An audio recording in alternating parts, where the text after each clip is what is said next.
नमस्कार। स्वागत है आपका कथा कल्प में। आज की कहानी है उसकी रोटी। लेखक है मोहन राकेश और स्वर है प्रवीण दीक्षित का। बालों को पता था कि अभी बस के आने में बहुत देर है, फिर भी पल्ले से पसीना पहुंचते हुए उसकी आंखें बार बार सड़क की तरफ उड़ जाती थीं। नकोदर रोड के उस हिस्से में आसपास कोई छायादार पेड़ भी नहीं था। वहां की जमीन भी बंजर और ऊबड़ खाबड़ थी। खेत वहां से 30-40 गज के फासले से शुरू होते थे और खेतों में भी उन दिनों कुछ नहीं था। फसल कटने के बाद सिर्फ जमीन की गोड़ाई ही की गई थी, इसलिए चारों तरफ बस मटियालापन ही नजर आता था। गर्मी से पिघली हुई नकोदर रोड का हल्का सुरमई रंग ही उस मटियालेपन से जरा अलग था। जहां बालो खड़ी थी वहां से थोड़े फासले पर एक लकड़ी का खोखा था। उसमें पानी के दो बड़े बड़े मटकों के पास बैठा हुआ एक अधेड़ सा व्यक्ति ऊँघ रहा था। ऊँघ में वह आगे को गिरने को होता तो सहसा झटका खाकर संभल जाता, फिर आसपास के वातावरण पर एक उदासी सी नजर डालकर और अंगोछे से गले का पसीना पोंछकर वैसे ही ऊँघने लगता।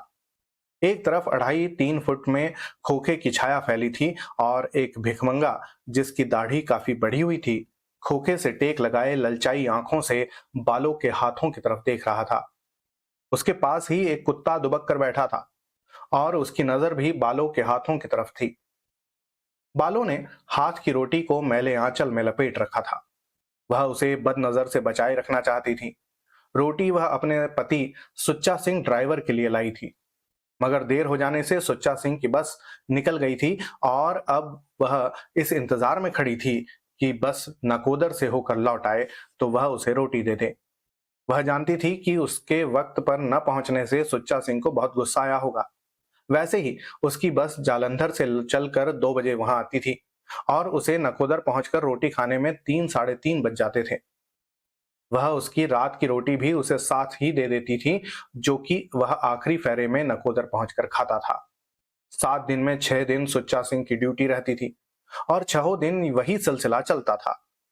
बालो 1-1:15 बजे रोटी लेकर गांव से चलती थी और धूप में आधा कोस तय करके 2 बजे से पहले सड़क के किनारे पहुंच जाती थी।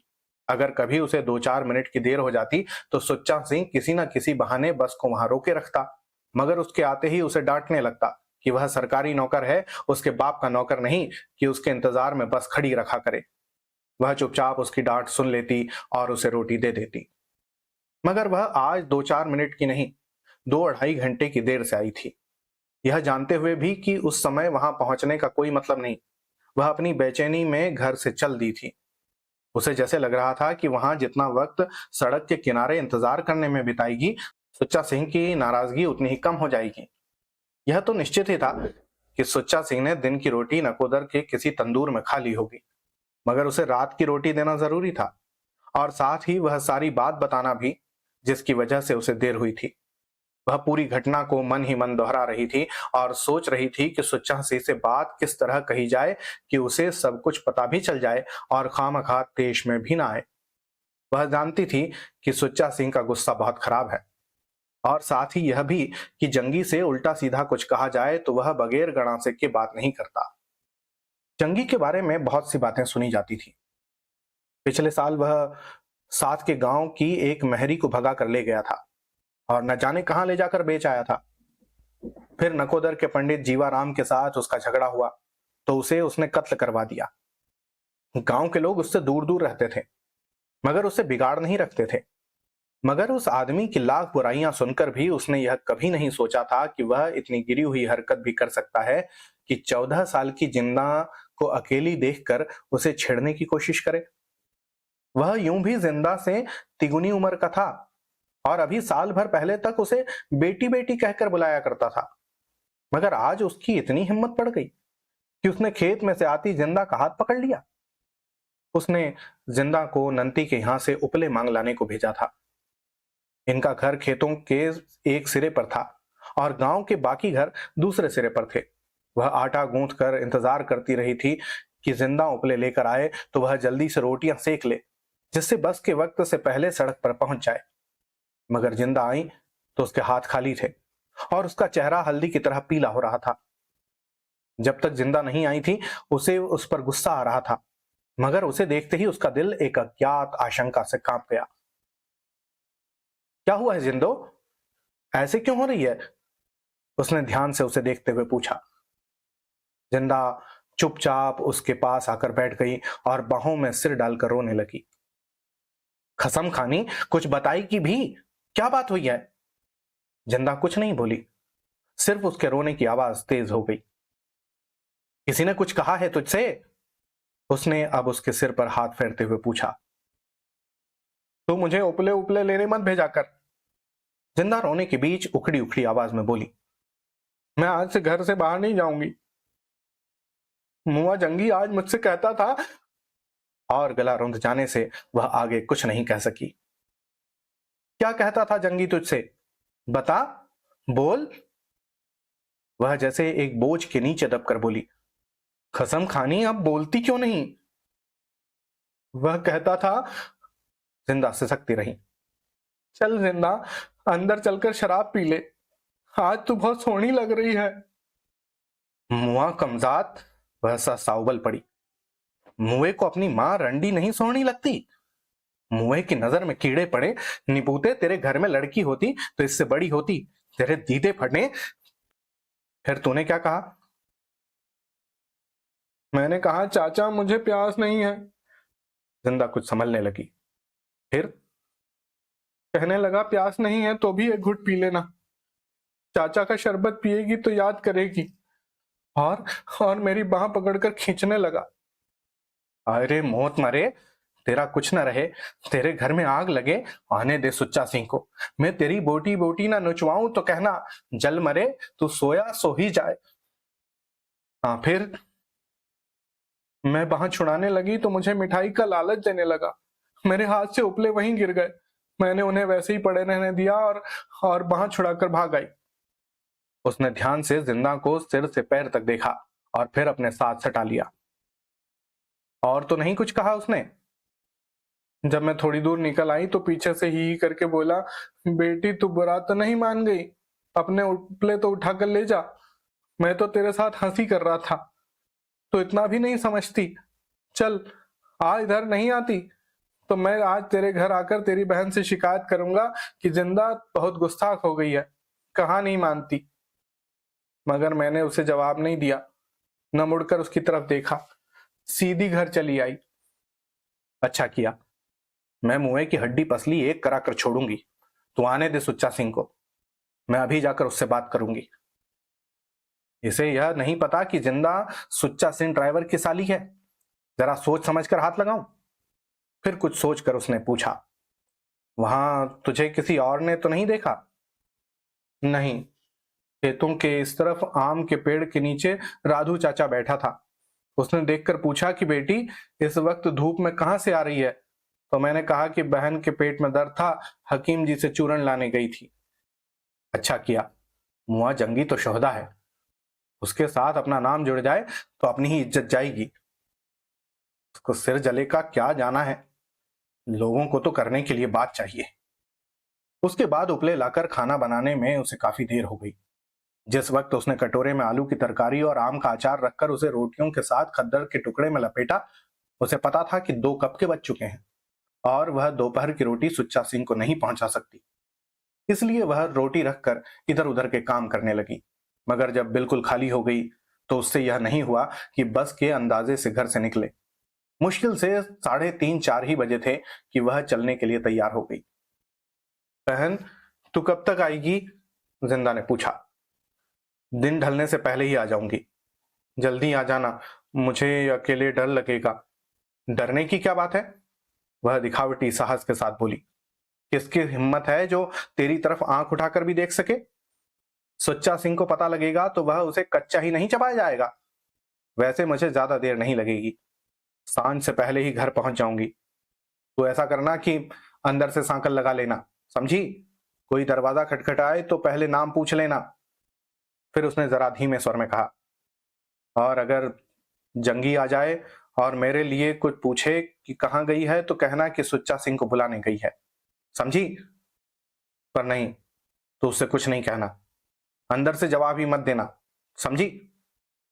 वह दहलीज के पास पहुंची तो जिंदा ने पीछे से कहा, बहन, मेरा दिल धड़क रहा है। अरे तू पागल हुई है क्या? उसने उसे प्यार के साथ झड़क दिया। सात गांव है, फिर डर किस बात का है? और तू आप भी मुटियार है, इस तरह घबराती क्यों है? मगर जिंदा को दिलासा देकर भी उसकी अपनी तसल्ली नहीं हुई। सड़क के किनारे पहुंचने के वक्त से ही वह चाह रही थी कि किसी तरह बस जल्दी आ जाए, जिससे वह रोटी देकर झटपट जिंदा के पास पहुंच जाए। वीरा, 2 बजे वाली बस को गए कितनी देर हुई है? उसने भिखमंगे से पूछा, जिसकी आंखें अब भी उसके हाथ की रोटी पर लगी थीं। धूप की चुभन अभी कम नहीं हुई थी, हालांकि खोखे की छाया अब पहले से काफी लंबी हो गई थी। कुत्ता प्याऊ के तख्ते के नीचे पानी को मुंह लगाकर अब आसपास चक्कर काट रहा था। पता नहीं बहना, भिखमंगे ने कहा, कई बसें आती हैं, कई जाती हैं, यहां कौन घड़ी का हिसाब है? बालो चुप हो रही। एक बस अभी थोड़ी ही देर पहले नकोदार की तरफ गई थी। उसे लग रहा था धूल के फैलाव के दोनों तरफ दो अलग अलग दुनियाएं हैं। बसें एक दुनिया से आती हैं और दूसरी दुनिया की तरफ चली जाती हैं। कैसी होंगी ये दुनियाएं, जहां बड़े बड़े बाजार हैं, दुकानें हैं, और जहां एक ड्राइवर की आमदनी का 3/4 हिस्सा हर महीने खर्च हो जाता है। देवी अक्सर कहा करता था कि सुच्चा सिंह ने नकोदार में एक रखेल रख रखी है। उसका कितना मन होता था कि वह एक बार उस औरत को देखे। उसने एक बार सुच्चा सिंह से कहा भी था कि उसे वह नकोदार दिखा दे, पर सुच्चा सिंह ने डांट कर जवाब दिया था, क्यों, तेरे पर निकल रहे हैं, घर में चैन नहीं पड़ता? सुच्चा सिंह वह मर्द नहीं है कि औरत की बाह पकड़कर उसे सड़कों पर घुमाता फिरे। घूमने का ऐसा ही शौक है तो दूसरा खत्म कर ले, मेरी तरफ से तुझे खुली छुट्टी है। उस दिन के बाद वह यह बात जबान पर भी नहीं लाई थी। सुच्चा सिंह कैसा भी हो, उसके लिए सब कुछ वही था। वह उसे गालियां दे लेता था, मार पीट लेता था, फिर भी उससे इतना प्यार तो करता था कि हर महीने तनख्वाह मिलने पर उसे 20 रुपए दे जाता था। लाख बुरी कहकर भी वह उसे अपनी घरवाली तो समझता था। जबान का कड़वा भले ही हो, पर सुच्चा सिंह दिल का बुरा हरगिज नहीं था। वह उसके जिंदा को घर में रख लेने पर अक्सर कुढ़ा करता था, मगर पिछले महीने खुद ही जिंदा के लिए कांच की चूड़ियां और 2.5 गज मलमल लाकर दे गया था। एक बस धूल उड़ाती आकाश के उस छोर से इस तरफ को आ रही थी। बालों ने दूर से ही पहचान लिया कि वह सुच्चा सिंह की बस नहीं है। फिर भी बस जब तक पास नहीं आ गई, वह उत्सुक आंखों से उस तरफ देखती रही। बस प्याऊ के सामने आकर रुकी। एक आदमी प्याज और शलगम का गट्ठर लिए बस से उतरा। फिर कंडक्टर ने जोर से दरवाजा बंद किया और बस आगे चल दी। जो आदमी बस से उतरा था, उसने प्याऊ के पास जाकर प्याऊ वाले को जगाया और चुल्लू से 2 लोटे पानी पीकर मूछें साफ करता हुआ वह अपने गट्ठर के पास लौट आया। वीरा, नकोदर से अगली बस कितनी देर में आएगी? बालों ने 2 कदम आगे जाकर उस आदमी से पूछ लिया। घंटे घंटे के बाद बस चलती है माई, वह बोला। तुझे कहाँ जाना है? जाना नहीं है वीरा, बस का इंतजार करना है। सुच्चा सिंह ड्राइवर मेरा घरवाला है, उसे रोटी देनी है। ओ सुच्चा सिंह? और उस आदमी के होठों पर खास तरह की मुस्कुराहट आ गई। तू उसे जानता है? उसे नकोदर में कौन नहीं जानता। बालों को उसका कहने का ढंग अच्छा नहीं लगा, इसलिए वह चुप हो रही। सुच्चा सिंह के बारे में जो बातें वह खुद जानती थी, उन्हें दूसरों के मुंह से सुनना उसे पसंद नहीं था। उसे समझ नहीं आता था कि दूसरों को क्या हक है कि वे उसके आदमी के बारे में इस तरह बात करें। सुच्चा सिंह शायद अगली बस लेकर आएगा, वह आदमी बोला। हाँ, इसके बाद उसी की बस आएगी। बड़ा जालिम है जो तुझसे इस तरह इंतजार कराता है। चल वीरा, अपने रास्ते चल, बालो चिढ़कर बोली। वह क्यों इंतजार कराएगा? मुझे ही रोटी लाने में देर हो गई थी, जिससे बस निकल गई। वह बेचारा सवेरे से भूखा बैठा होगा। भूखा? कौन, सुच्चा सिंह? और वह व्यक्ति दांत निकालकर हंस दिया। बालों ने मुंह दूसरी तरफ कर लिया। या साईं सच्चे, कहकर उस आदमी ने अपना गट्ठर सिर पर उठा लिया और खेतों की पगडंडी पर चल दिया। बालों की दाईं टांग सो गई थी। उसने भार दूसरी टांग पर बदलते हुए एक लंबी गहरी सांस ली और दूर तक के वीराने को देखने लगी। न जाने कितनी देर बाद आकाश के उसी कोने से उसे दूसरी बस अपनी तरफ आती नजर आई। तब तक खड़े खड़े उसके पैरों की एड़ियां दुखने लगी थीं। बस को देखकर वह पोटली का कपड़ा ठीक करने लगी। उसे अफसोस हो रहा था कि वह रोटियां कुछ और देर से बनाकर क्यों नहीं लाई, जिससे वे रात तक कुछ और ताजा रहती। सुच्चा सिंह को कड़ाह प्रसाद का इतना शौक है, उसे क्यों वह यह ध्यान में नहीं आया कि आज थोड़ा कड़ाह प्रसाद ही बनाकर ले आए। खैर, कल गुरु पर्व है, कल जरूर कड़ाह प्रसाद बनाकर लाएगी। पीछे गर्द की लंबी लकीर छोड़ती हुई बस पास आती जा रही थी। बालों ने 20 गज दूर से ही सुच्चा सिंह का चेहरा देखकर समझ लिया कि वह उससे बहुत नाराज है। उसे देखकर सुच्चा सिंह की भवें तन गई थी और निचले होठ का कोना दांतों में चला गया था। बालों ने धड़कते दिल से रोटी वाला हाथ ऊपर उठा दिया, मगर बस उसके पास न रुककर प्याऊ से जरा आगे जाकर रुकी। दो एक लोग वहां बस से उतरने वाले थे। कंडक्टर बस की छत पर जाकर एक आदमी की साइकिल नीचे उतारने लगा। बालो तेजी से चलकर ड्राइवर की सीट के बराबर पहुंच गई। सुच्चा सिंह, उसने हाथ उठाकर रोटी अंदर पहुंचाने की चेष्टा करते हुए कहा। रोटी ले ले, हट जा। सुच्चा सिंह ने उसका हाथ झटक कर पीछे हटा दिया। सुच्चा सिंह, एक मिनट नीचे उतरकर मेरी बात सुन ले। आज एक खास वजह हो गई थी, नहीं तो मैं। बक नहीं, हट जा यहां से, कहकर सुच्चा सिंह ने कंडक्टर से पूछा कि वहां का सारा सामान उतर गया है या नहीं। बस एक पेटी बाकी है, उतार रहा हूं, कंडक्टर ने छत से आवाज दी। सुच्चा सिंह, मैं 2 घंटे से यहां खड़ी हूं, बालों ने मिन्नत के लहजे में कहा। तू नीचे उतरकर मेरी बात तो सुन ले। उतर गई पेटी? सुच्चा सिंह ने फिर कंडक्टर से पूछा। हाँ चलो, पीछे से कंडक्टर की आवाज आई। सुच्चा सिंह, तू मुझ पर नाराज हो ले, पर रोटी तो खा ले। तू मंगलवार को घर आएगा तो मैं तुझे सारी बात बताऊंगी। बालों ने हाथ और ऊंचा उठा दिया। मंगलवार को घर आएगा तेरा? और एक मोटी सी गाली देकर सुच्चा सिंह ने बस स्टार्ट कर दी। दिन ढलने के साथ साथ आकाश का रंग बदलने लगा था। बीच बीच में कोई एकाध पक्षी उड़ता हुआ आकाश को पार कर जाता था। खेतों में कहीं कहीं रंगीन पगड़ियां दिखाई देने लगी थीं। बालों ने प्याऊ से पानी पिया और आंखों पर छींटे मारकर आंचल से मुंह पोंछ लिया। फिर प्याऊ के कुछ फासले पर जाकर खड़ी हो गई। वह जानती थी अब सुच्चा सिंह की बस जालंधर से 8-9 बजे तक वापस आएगी। क्या तब तक उसे इंतजार करना चाहिए? सुच्चा सिंह को इतना तो करना चाहिए था कि उतरकर उसकी बात सुन लेता। उधर घर में जिंदा अकेली डर रही होगी, मुआ जंगी पीछे किसी बहाने से आ गया तो? सुच्चा सिंह रोटी ले लेता तो वह आधे घंटे में घर पहुंच जाती। अब रोटी तो वह बाहर कहीं ना कहीं खा ही लेगा, मगर उसके गुस्से का क्या होगा? सुच्चा सिंह का गुस्सा बेजा भी तो नहीं है। उसका मेहनती शरीर है, उसे कसकर भूख लगती है। वह थोड़ी और मेहनत करती तो वह जरूर मान जाता। पर अब प्याऊ वाला प्याऊ बंद कर रहा था। भिखमंगा भी न जाने कब का उठकर चला गया था। हाँ, कुत्ता अभी वहां आसपास घूम रहा था। धूप ढल रही थी और आकाश में उड़ते चिड़ियों के झुंड सुनहरे लग रहे थे। बालों को सड़क के पार तक फैली अपनी छाया बहुत अजीब सी लग रही थी। पास के किसी खेत में कोई भगरू जवान खुले गले से माहिया गा रहा था। बोलन दी था कोई ना, जिहड़ा सानू ला दे देता, उस रोग दा ना कोई ना। माहिया की वह लय बालों की रग रग में बसी हुई थी। बचपन में गर्मियों की शाम को वह और बच्चों के साथ मिलकर रहट के पानी की धार के नीचे नाच नाच कर नहाया करती थी। तब भी माहिया की लय इसी तरह हवा में समाई रहती थी। सांझ के झुटपुटे के साथ उस लय का एक खास ही संबंध था। फिर ज्यों ज्यों वह बड़ी होती गई, जिंदगी के साथ उस लय का संबंध और गहरा होता गया। उसके गांव का युवक लाली था, जो बड़ी लोच के साथ माहिया गाया करता था।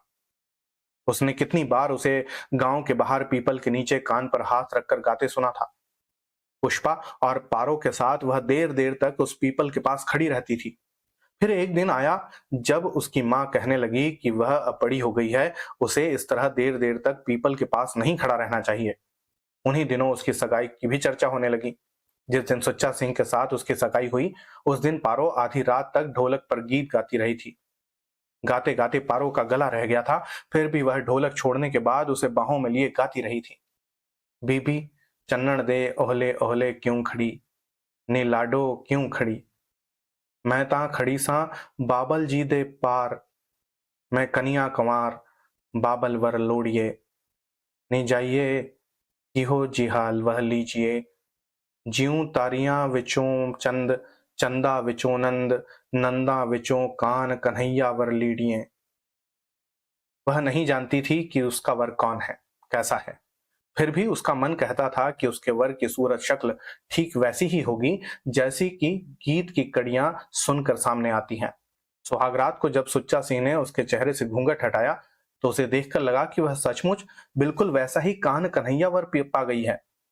सुच्चा सिंह ने उसकी ठोड़ी ऊंची की तो न जाने कितनी लहरें उसके सिर से उठकर पैरों के नाखूनों में जा समाई। उसे लगा कि जिंदगी न जाने ऐसी कितनी सिहरनों से भरी होगी जिन्हें वह रोज रोज महसूस करेगी और अपनी याद में संजो कर रखती जाएगी। तो हीरे की कणी है, हीरे की कणी, सुच्चा सिंह ने उसे बाहों में भर कर कहा था। उसका मन हुआ था कि कहे, यह हीरे की कणी तेरे पैर की धूल के बराबर भी नहीं है, मगर वह शर्मा कर चुप रह गई थी। माई, अंधेरा हो रहा है, अब घर जा, यहां खड़ी क्या कर रही है? प्याऊ वाले ने चलते हुए उसके पास रुककर कहा।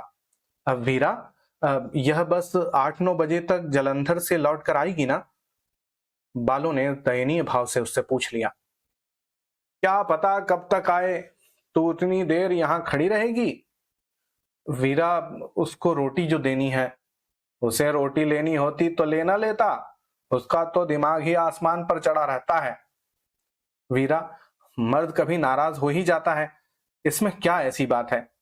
अच्छा, खड़ी रह, तेरी मर्जी, बस 9 से पहले तो क्या आएगी। चल, जब भी आए। प्याऊ वाले से बात करके वह निश्चय खुद ब खुद हो गया, जो वह अब तक नहीं कर पाई थी, कि उसे बस के जालंधर से लौटने तक वहीं रुकी रहना है। जिंदा थोड़ा डरेगी, इतना ही तो ना। जंगी की अब दोबारा उससे कुछ कहने की हिम्मत नहीं पड़ सकती। आखिर गांव की पंचायत भी तो कोई चीज है, दूसरे की बहन बेटी पर बुरी नजर रखना मामूली बात है। सुच्चा सिंह को पता चल जाए तो वह उसे केशों से पकड़कर सारे गांव में न घसीट देगा। मगर सुच्चा सिंह को यह बात न बताना ही शायद बेहतर होगा। क्या पता इतनी सी बात से दोनों में सिर फुटअव्वल हो जाए। सुच्चा सिंह पहले ही घर के झंझटों से घबराता है, उसे और झंझट में डालना ठीक नहीं। अच्छा हुआ जो उस वक्त सुच्चा सिंह ने बात नहीं सुनी। वह तो अभी कह रहा था कि मंगलवार को घर नहीं आएगा। अगर वह सचमुच न आया तो? और अगर उसने गुस्से होकर घर आना बिल्कुल छोड़ दिया तो? नहीं, वह उसे कभी कोई परेशान करने वाली बात नहीं बताएगी। सुच्चा सिंह खुश रहे, घर की परेशानियां वह खुद संभाल सकती है। वह जरा सी सिहर गई। गांव का लोटू सिंह अपनी बीवी को छोड़कर भाग गया था। उसके पीछे वह टुकड़े टुकड़े को तरस गई थी। अंत में उसने कुएं में छलांग लगाकर आत्महत्या कर ली थी। पानी से फूल कर उसकी देह कितनी भयानक सी हो गई थी। उसे थकान महसूस हो रही थी, इसलिए वह जाकर प्याऊ के तख्ते पर बैठ गई। अंधेरा होने के साथ साथ खेतों की हलचल फिर शांत होती जा रही थी। माहिया के गीत का स्थान अब झिंगुरों के संगीत ने ले लिया था।